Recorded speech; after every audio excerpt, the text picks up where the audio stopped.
Kita kerap mendengar tentang santet dan juga orang yang diduga terkena ilmu hitam tersebut. Pokoknya hidup akan mengerikan jika sampai terkena guna-guna tersebut. Orang percaya jika santet dikirim oleh orang yang memiliki niat buruk kepada kita. Mereka ingin hidup kita jadi tidak tenang. Berikut ini adalah jenis-jenis santet jahat yang masih sering dipakai di Indonesia. Yang pertama, santet berdasarkan sifatnya. Berdasarkan sifat-sifatnya, santet dibagi menjadi dua jenis. Pertama adalah santet lepas. Santet jenis ini dikirim oleh seseorang atau mungkin dukun kepada Anda seperti peluru. Santet ini masuk ke dalam tubuh dan dibiarkan begitu saja. Orang yang mengirimnya hanya mengamati dari jauh akan reaksinya. Berikutnya santet yang terus dijaga. Santet jenis ini tak hanya dikirim lalu dibiarkan, namun terus dikontrol dalam kurun waktu tertentu. Biasanya akan ada semacam tali gaib yang tersambung antara korban dan pelaku. Jika korban mulai kuat menghadapi santet, dukun atau pelaku akan mengisi santet ini lagi hingga tak ada habisnya. Yang kedua, santet berdasarkan jenis bendanya. Berdasarkan jenis bendanya, santet terbagi menjadi dua jenis. Pertama dikenal sebagai santet susuk.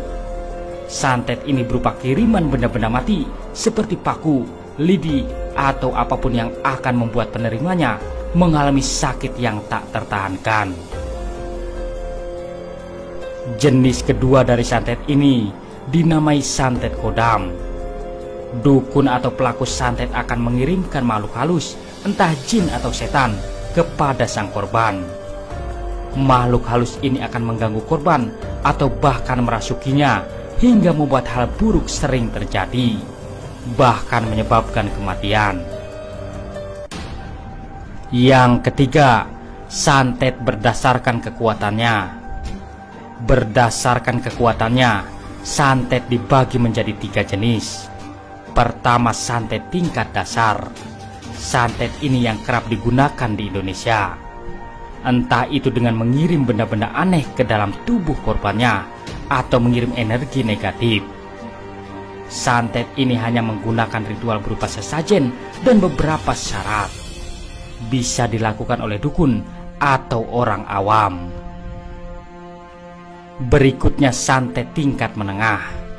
Santet jenis ini biasanya menggunakan media seperti jimat, batu, boneka, roh, ataupun makhluk supranatural. Untuk memulai ritual, biasanya pelaku akan mengambil sesuatu dari calon korban, entah itu berupa baju, rambut, atau kuku. Benda itu akan disatukan dengan alat ritual untuk mulai menyantet. Yang terakhir dan yang paling hebat, santet tingkat tinggi. Santet ini tidak perlu media atau alat bantu. Orang yang melakukan santet biasanya orang yang memiliki kekuatan yang hebat. Mereka akan mengirim santet langsung melalui pikiran. Orang yang terkena santet ini akan mendadak stres hingga menjadi gila. Yang keempat, santet berdasarkan tempat asalnya. Setiap tempat memiliki jenis santet yang berbeda-beda. Namun kali ini yang akan kita bahas adalah santet di tiga tempat yang berbeda di Indonesia.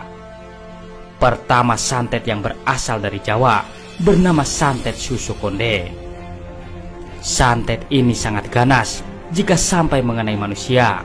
Biasanya akan memberikan efek seperti munculnya penyakit aneh yang tidak masuk akal. Kedua bernama teluh pelesit matimang dari Kalimantan. Santet jenis ini tergolong sangat ganas menurut masyarakat Dayak. Korban yang terkena santet ini harus ditolong dalam 40 hari. Terakhir berasal dari Sumatera, bernama buhul cacing abin. Santet ini mampu menguasai urat saraf manusia. Akibatnya orang bisa mengalami kelumpuhan atau mendapatkan penyakit yang aneh.